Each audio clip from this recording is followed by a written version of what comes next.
This is Standing Watch. And now, Evangelist Norbert Link. Greetings, everyone, and welcome back to our Standing Watch program. Germany, France, and Italy are becoming the leading nations of Europe. But that is not good news for the United States of America, for Great Britain, even for some European nations, and for the rest of the world. I have here an article by Deutsche Welle writing this on July 17.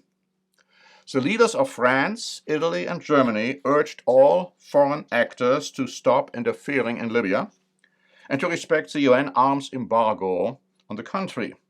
The trio hinted at sanctions as a way to enforce their position. Libya faces a heightened risk of regional escalation, said German Chancellor Angela Merkel, French President Emmanuel Macron, and Italian Prime Minister Giuseppe Conte in a joint statement on Saturday. It marks a change in tone from Paris, Berlin, and Rome. Last month, German diplomacy veteran Wolfgang Ischinger said the EU should threaten military intervention in Libya. Germany, Italy, France are becoming more and more the leading nations in an evolving, prophesied core Europe of 10 nations or groups of nations. Now, this development has been clearly manifested in most recent events. MSN wrote on July 19, Sunday, July 19, regarding Europe's fight for a financial help or rescue package for some of its members because of the coronavirus. And that was a hotly debated fight. It says Germany and France are insisting that at least 400 billion euros should be handouts, and Mark Rutte from the Netherlands, and 4 other fiscal hawks from Northern Europe are pushing for a much lower figure. Europe is being blackmailed by the hawks, Italian Prime Minister Conte said in a statement released by his office. The Netherlands, Austria, Denmark, Sweden, and Finland are trying to water down the handouts. In addition to Austria, which has become more and more a nation antagonistic to German endeavors, we are talking about 4 hawks: Netherlands, Finland, Denmark, and Sweden, all nations which are descendants of the ancient house of Israel. And if you have a question about that, we have a free booklet prepared, The Fall and Rise of Britain and America, which goes into that much deeper, because this has tremendous importance for the future of those nations and for the future of Europe. But finally, a deal was reached, and Deutsche Welle wrote on July 21.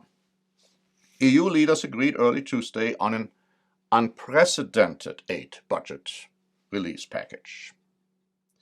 European Council President Charles Michel tweeted, "We did it. Europe is strong. Europe is united." Now, it's not that strong and united at this point.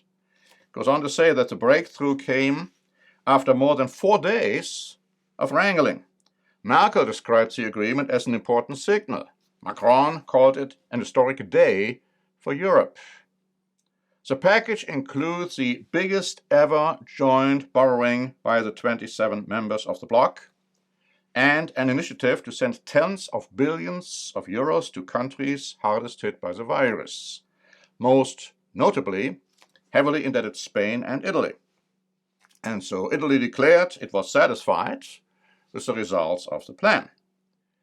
And then the article says that 27 member states had been largely divided into 2 camps. Again, I say, a core Europe is developing. And also the real nature of this deal is described in an article by Express, dated July 22, saying this: EU leaders have betrayed their citizens with a coronavirus rescue package which commits countries in the north to put their hands in their pockets to bail out those in the south, Hans Olaf Henkel said. Now, he is a German politician, a former member of the European Parliament from Germany from 2014 to 2019, and a publicist. He was formerly a manager at IBM, president of the Federation of German Industries, and president of the Leibniz Association. And so Henkel said, according to the article, that the move broke historic promises made by European giants. These grants are a blatant violation of all promises made before.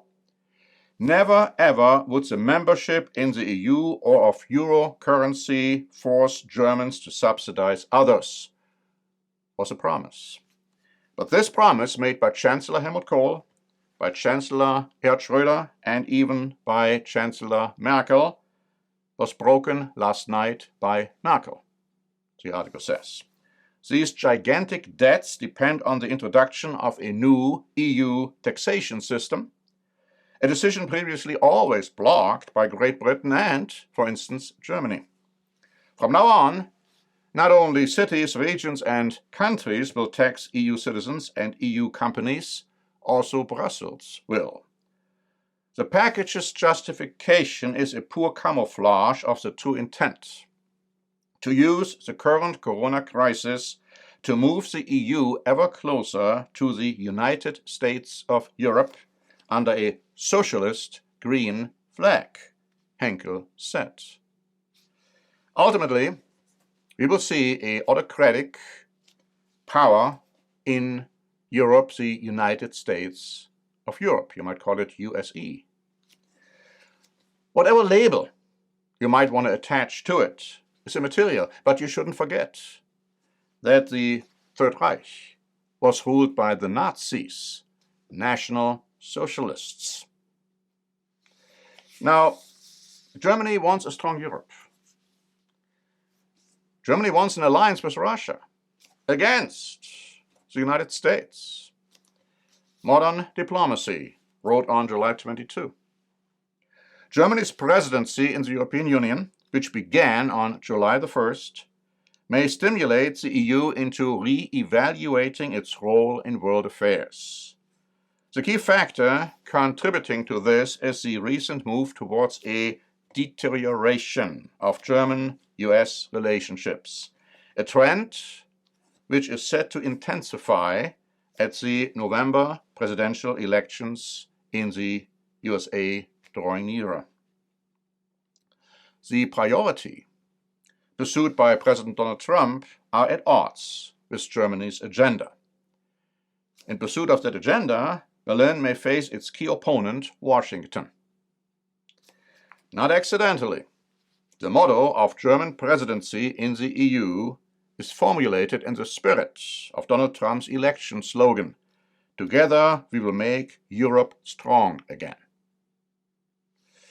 Germany's ability to succeed in addressing its agenda will depend on its readiness to become a kind of a bridge between the East and the West. Formerly, people have been talking about Austria becoming that bridge. Not too many talk about that anymore. Now it's Germany. It goes on to say, one of the factors that could signal such readiness is the completion of the Nord Stream 2 gas pipeline project, despite US sanctions. However, the intensifying pressure from the United States will require Germany to demonstrate yet more stamina in defending both national and common European interests, the article says. Now, the President of the European Commission, Ursula von der Leyen, has declared that US sanctions regarding the pipeline violate international law.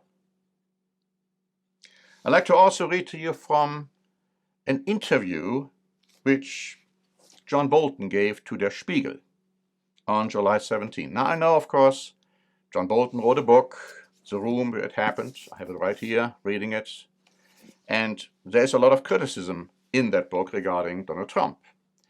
But what I'd like to read to you now are statements by Bolton where he agrees with Donald Trump, and that makes it rather interesting. He said, US-EU trade relations have been a major source of controversy between the United States and Germany.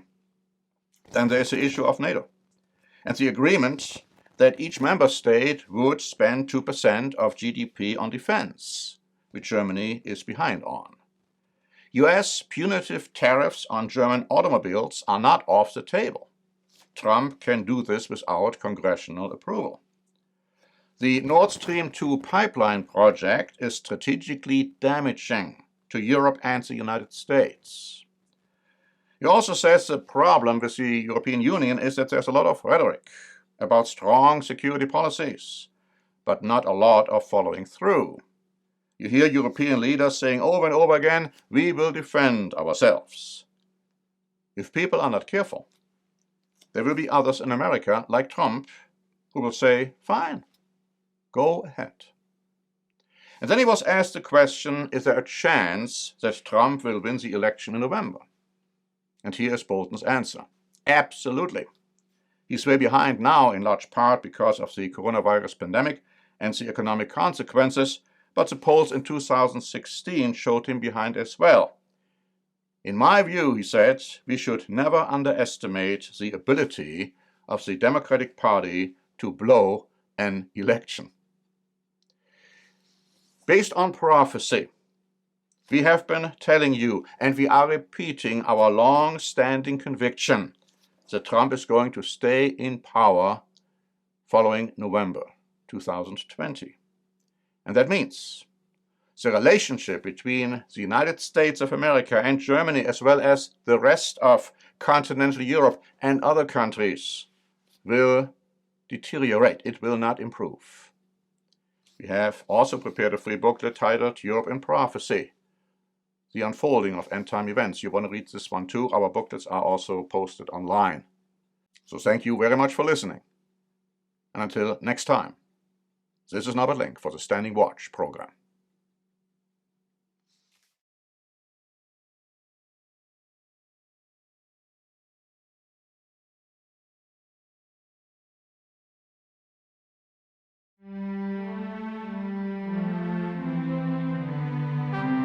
Standing Watch is a presentation by The Church of the Eternal God, P.O. Box 270519, San Diego, California 92198. More information is also available at our website, eternalgod.org.